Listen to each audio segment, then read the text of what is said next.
5वीं शताब्दी में एक बहुत ही सिद्ध पुरुष थे, ऋषि। चलो मैं तुम्हें उन्हीं की एक कहानी सुनाती हूँ। भारत के एक गांव में भारी दोपहर में 2 औरतें झगड़ रही थी, हेमा और रेखा।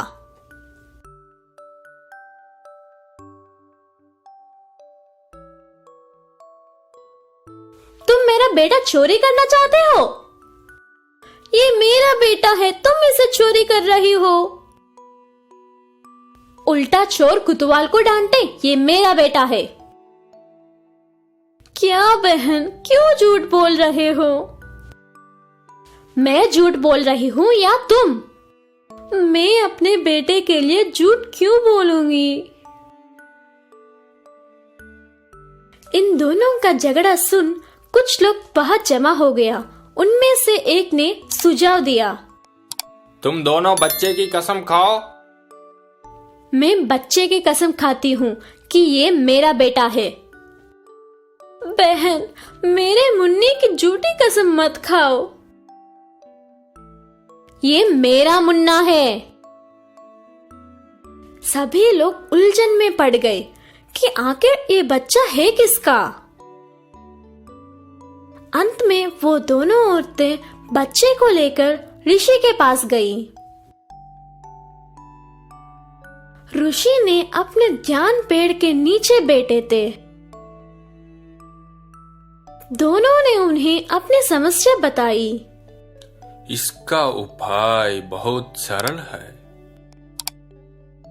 ऋषि उठी और उन्होंने एक लकड़ी के सहायता से दोनों औरतों के बगल से एक बड़ा सा गोला बना दिया। ये क्या है महाराज? ये तुम्हारी समस्या का समाधान है। वो कैसे महाराज? तुम बच्चे का हाथ पकड़ो, हाथ तुम पैर, और दोनों बच्चे को अपनी ओर खींचो। तुम दोनों में से जो भी बच्चे को अपनी ओर गोले के बाहर तक खींच पाएगा, इस बच्चे की माँ होइए।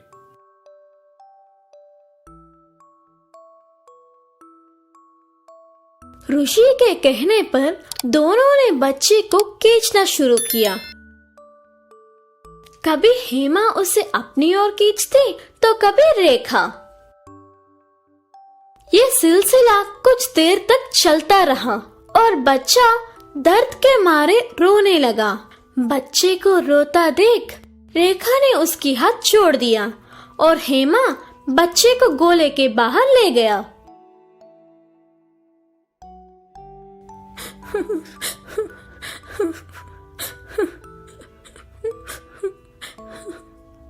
मैं ही इस बच्चे की माँ हूँ। नहीं नहीं नहीं, तुम बच्चे के माँ नहीं हो। लेकिन आपने ही तो आदेश दिया था महाराज। जो बच्चे का दर्द नहीं देख पाई, वो उसकी असली माँ है। ऋषि ने वो बच्चा रेखा को दे दिया।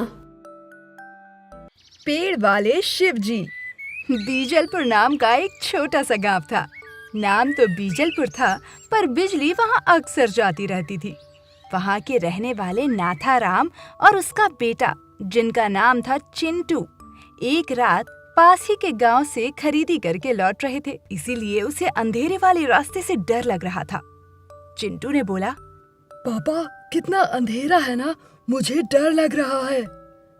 अरे बेटा चिंटू, कैसा डर, मैं हूं ना तुम्हारे साथ, मेरा हाथ पकड़ के चलो। आपको डर नहीं लग रहा पापा?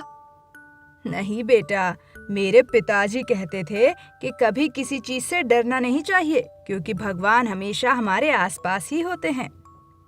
दोनों चल ही रहे थे, तभी अचानक चिंटू चिल्लाया, पापा भगवान भगवान। हाँ हाँ, भगवान हमारे साथ ही तो होते हैं, तुम डरो मत। पापा वो देखिए शिवजी उस पेड़ के नीचे। अरे चिंटू बेटा, भगवान हमारे साथ हैं, इसका मतलब ये थोड़ी ना है कि वो कैलाश छोड़कर गांव में ही आ जाएंगे। मैं सच बोल रहा हूँ पापा, चलिए उस पेड़ के पास चलते हैं, वे वहीं बैठे हैं। दोनों पेड़ के पास जाते हैं।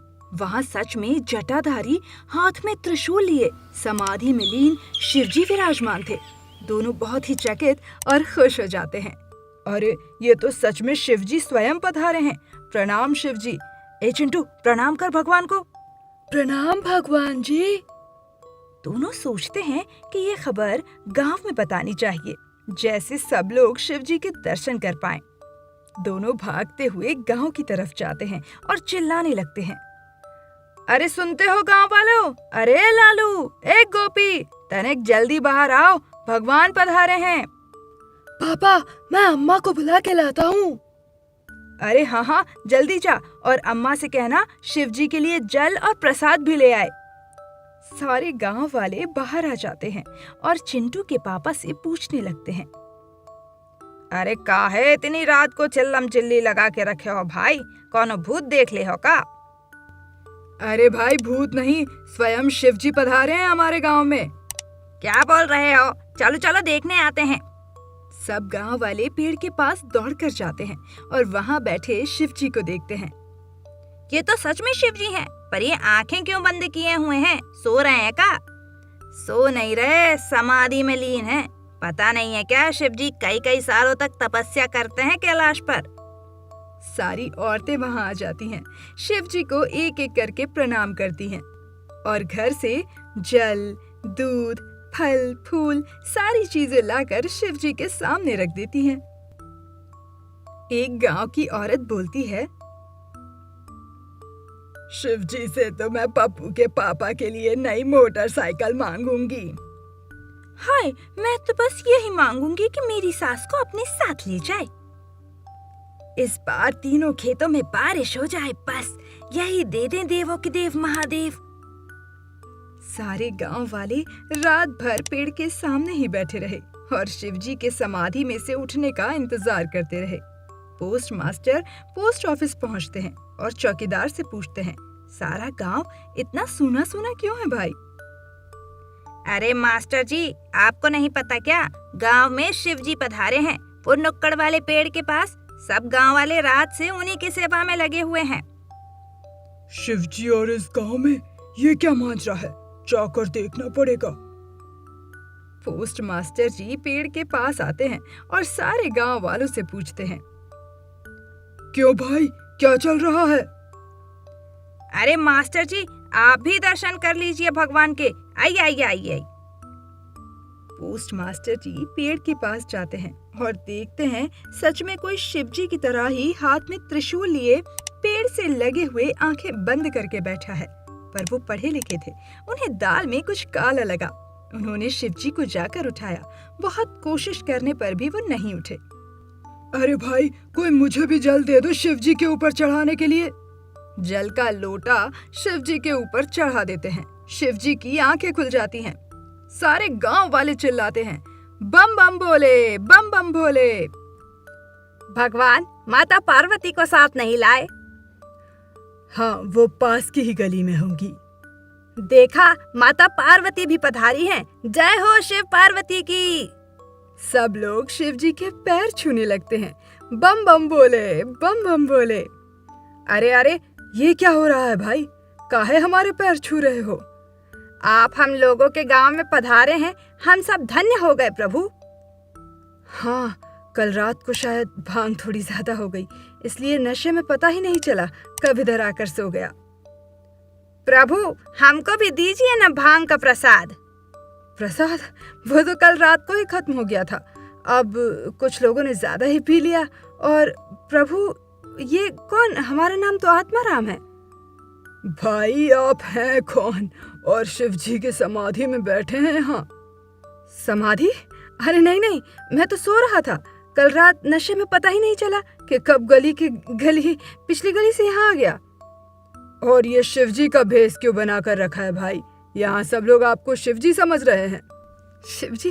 अरे नहीं नहीं, कल रात मेरे दोस्त के घर पर शिवजी की पूजा थी, तो हम सब लोग शिवजी बने थे और हमारी पत्नियां पार्वती।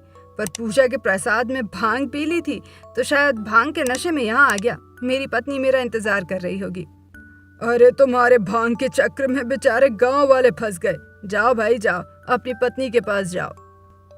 हमें माफ कर दीजिएगा, हमारे कारण आप सबको इतनी परेशानी हुई। गांव वाले खुद ही शर्मिंदा होते हैं।